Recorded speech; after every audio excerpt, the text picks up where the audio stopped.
4వ సోపానము లేదా 4వ మెట్టు సత్కర్మ. సత్కర్మ అంటే ఏంటి? సత్కర్మ ఇక్కడ కాంటెస్ట్. బయట సత్కర్మ అంటే అన్నదానం చేయటం, మంచి పని, బట్టలు ఇవ్వటం, వాళ్ళకి ఏదైనా అనారోగ్య సమస్య వస్తే సాయం చేయటం, చదువులు చెప్పడం, ఇవి బయట జనాలు అనుకునే మీనింగ్. ఏది? సత్కర్మ, సహాయం చేయడం, మంచి చేయడం, ఇది అనుకుంటారు బయట. ఇక్కడ వేరే మీనింగ్ వస్తుంది. ఇక్కడ ఏం మీనింగ్ వస్తుంది? సత్కర్మ అంటే పై 3 పనులు చేసేవాళ్లకు. ఏం పనులు? పై 3 పనులు ఒక్కొక్కటి చెప్పండి. మీరు 3 ఉన్నారు కదా, మీరు ఒకటి చెప్పండి. మొదటిది, రెండోది స్వాధ్యాయం, మీరు మూడోది చెప్పండి. మూడోది చెప్పండి. సత్సంగం. భగవన్నామం చెప్పము, స్వాధ్యాయము, సత్సంగం. ఈ 3 చేసే వాళ్ళతో వాళ్ళు అవి చేస్తుంటారు కదా, అంటే కూర్చొని జపం చేయాలి. జపం చేయాలంటే ఏమేం కావాలి?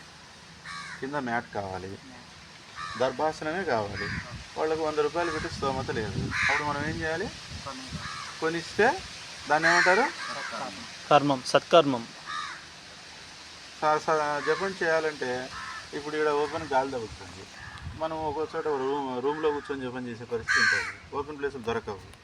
రూమ్కి ఫ్యాన్, కరెంటు బిల్లు వాళ్ళు కట్టుకోలేకున్నాడు అనుకో. ఒక హాల్ పెట్టుకొని హాల్కి కరెంటు బిల్లు కట్టాలి, రూమ్ రెంట్ కట్టాలి, వద్దా?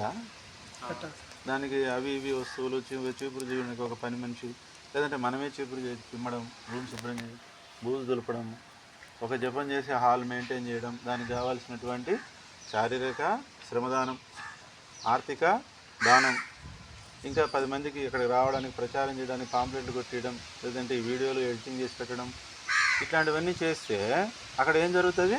సత్కర్మ, భగవన్నామ జపం జరుగుతుంది.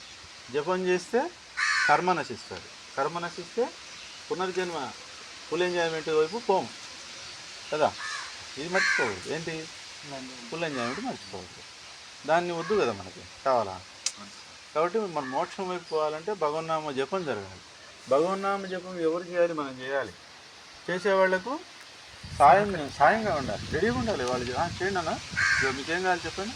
జపం చేశారా? టీ తాగారా? నీళ్ళు తాగుతారా? మీకు ఫ్యాన్ కావాలా? మీకు మ్యాట్ కావాలా? మీకేం కావాలి చెప్పండి అన్న. ఎవరికి? దాన బిడ్డలుగా. భగవన్నామ జపం చేయటానికి వసతులు కలపజేయాలి, వాళ్ళకి ఫెసిలిటీస్ ఇవ్వాలి. చేస్తే దాన్ని ఏమంటారు? సత్కర్మ. సత్కర్మ. రెండో స్టెప్ ఏంటి? స్వాధ్యాయం. స్వాధ్యాయం అంటే ఏంటి?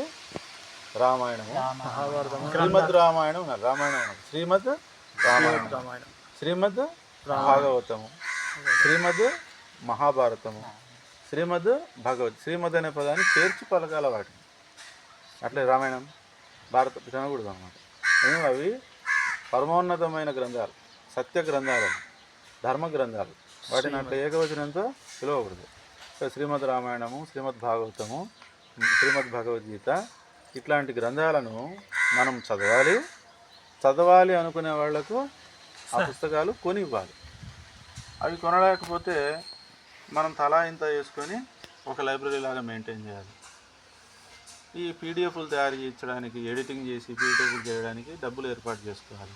తలా ఇంత వేసుకుంటే పీడిఎఫ్లు వస్తాయి. అవి ఫార్వర్డ్ చేస్తుండాలి.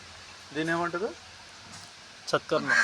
స్వాధ్యాయం జరగడానికి మనము శారీరకంగా, మానసికంగా, ఆర్థికంగా, సహాయం, బుద్ధిపరంగా అన్ని చేస్తుంటే దాన్ని ఏమంటారు? సత్కర్మ. మూడోది ఏంటి? సత్సంగం అంటే ఏమి చెప్పాం కదా. ఈ పై 2 చేసే వాళ్ళతో మనం కాంటాక్ట్లో ఉండాలంటే వారానికి ఒకసారి మనం ఏం కావాలి? మీటింగ్ పెట్టుకోవాలి. డైలీ చేయాలి.